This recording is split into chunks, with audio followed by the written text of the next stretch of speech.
Now, a staggering 2/3 of Brits are calling for Harry and Meghan to be stripped of their HRH titles. A new poll by Find Out Now has revealed that most of the public is supporting the King in this family feud, ongoing family feud. 2/3 of Britain just sent Buckingham Palace a blunt message. Enough already.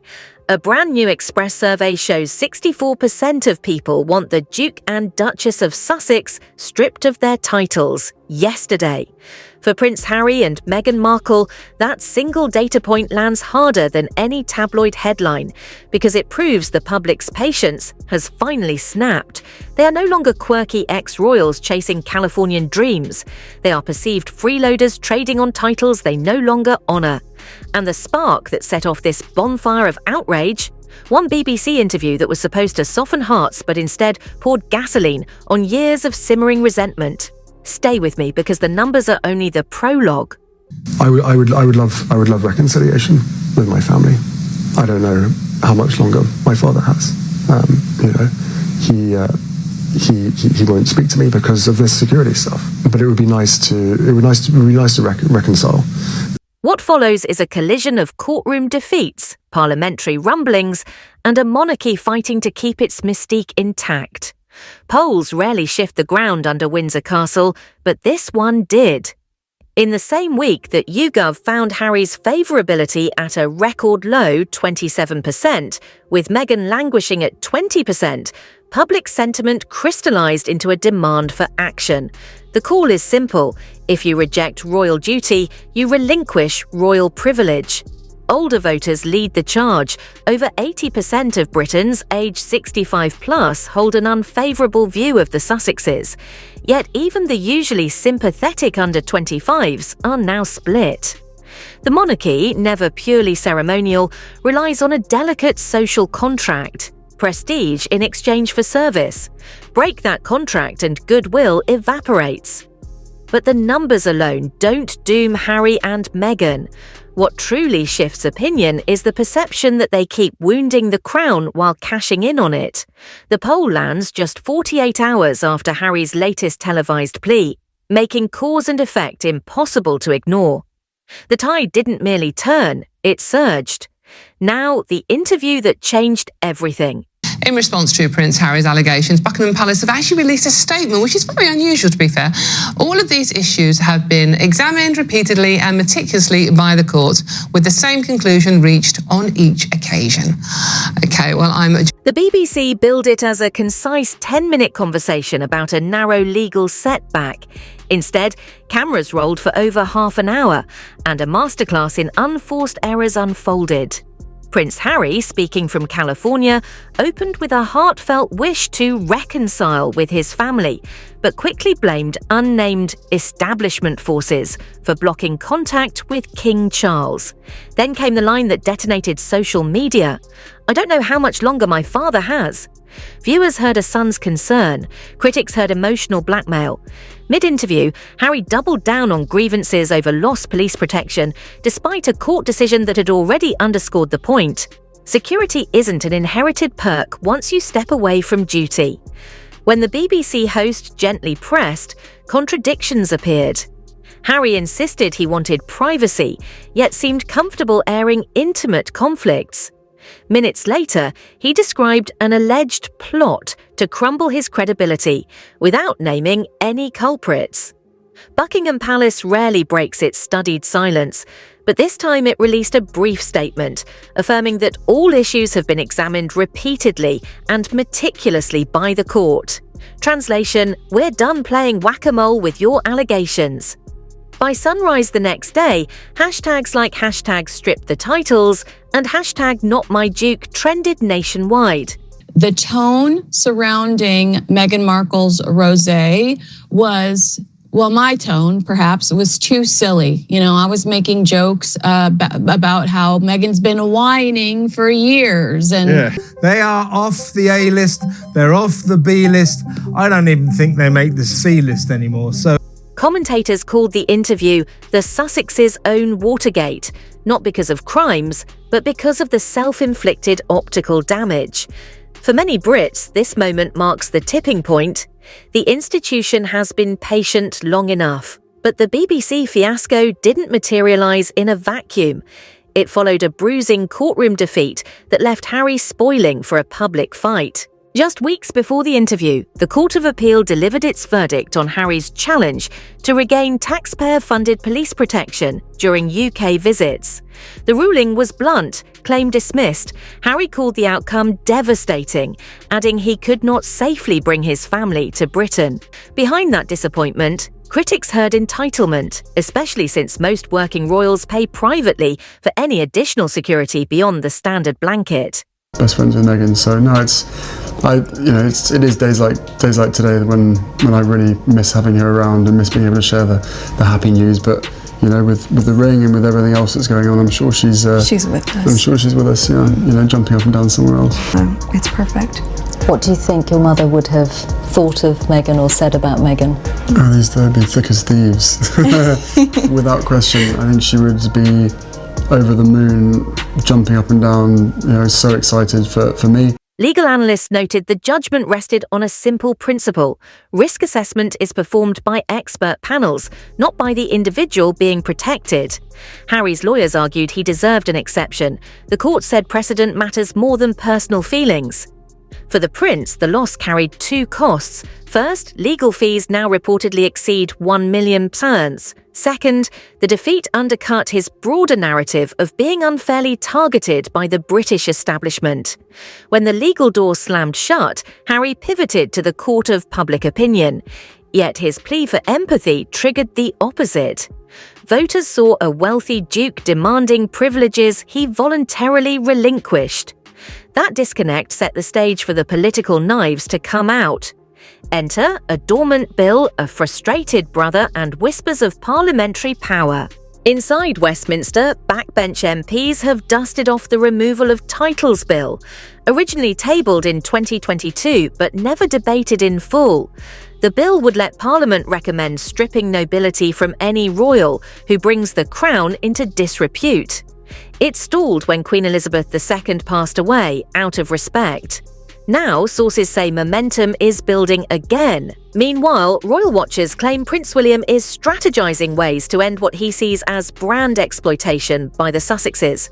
Constitutionally, William can't unilaterally yank a peerage, but he can press his father, who alone wields the royal prerogative, to act. Palace insiders whisper that Charles remains torn. The monarch's instinct is to preserve family ties. Yet polls show inaction erodes his public standing. Fueling the debate is Meghan's occasional use of HRH on personal notes, something expressly prohibited by the 2020 Sandringham Agreement. Each slip becomes headline fodder. Critics argue the couple cherry-picks perks while disparaging the institution. Supporters counter that titles are birthrights, not political levers. The constitutional chessboard is set. One wrong move could fracture relations further. One decisive step might cauterize the wound. And while the family agonizes, the crown marches on, with or without the Sussex drama. Which brings us to the global stage, where the king himself is writing a very different story. Last month, King Charles III and Queen Camilla received a thunderous standing ovation as they opened Canada's new parliamentary session, something no monarch had done since 1977. The trip was symbolic. Canada's fresh-elected Prime Minister, Mark Carney, wanted to showcase unity against mounting annexation rhetoric from US President Trump.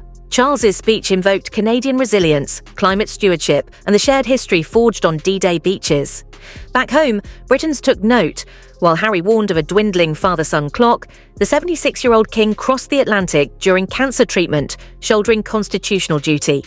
The contrast was stark, a monarch quietly at work versus a prince loudly at odds. Comment pieces observed that the Sussex saga now feels like background noise compared to Charles's global diplomacy and William and Catherine's domestic engagements. Yet optics cut both ways.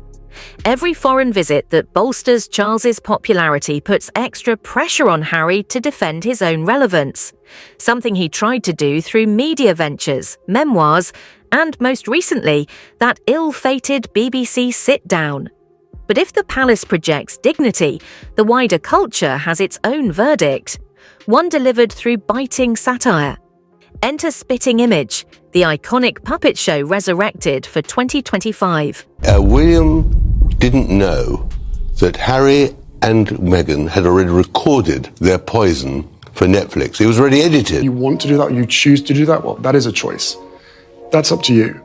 But the moment that rehabilitation comes at the detriment of others, me. The Premier skewered Prince Harry as a smoothie-sipping podcaster with no discernible talent, lampooning therapy sessions he hides from Meghan and a fictional butler who validates every insecurity. The episode trended for days, eclipsing even South Park's 2023 parody. Social feeds filled with gifs of Harry begging Paddington Bear to guest host his gaffe-prone podcast. Humour is a cultural pressure valve. It signals where reverence ends and ridicule begins. For decades, the royals survived jokes because underlying respect persisted. The Sussexes' portrayal, however, isn't cheeky ribbing, it's outright mockery. And the hashtag hurricane that accompanies each sketch, hashtag strip the titles, no discernible talent, feeds polling cycles and talk radio outrage. Satire's power lies in repetition. A single gag becomes a shorthand for complex grievances. When politicians debate the removal of titles bill, they can now quote a puppet's punchline, and voters instantly get the point. The palace can't litigate humour, Harry can't sue a felt puppet. The reputational damage simply accrues. Amid the memes, a deeper fault line emerges, a generational split over what the monarchy should be. Look past the trending hashtags and you'll see two Britons. In one, older citizens view Harry and Meghan as ingrates squandering centuries of duty. They back title removal by landslide margins. In the other, younger Britons feel ambivalent, torn between empathy for personal autonomy and frustration over perceived hypocrisy. This matters because the monarchy's longevity isn't measured in poll snapshots but in generational adoption. If Gen Z tunes out royal drama altogether, the institution risks irrelevance. If they turn hostile, it risks crisis. Palace aides are acutely aware. William and Catherine's public schedule now brims with mental health campaigns, climate summits, and digital literacy projects.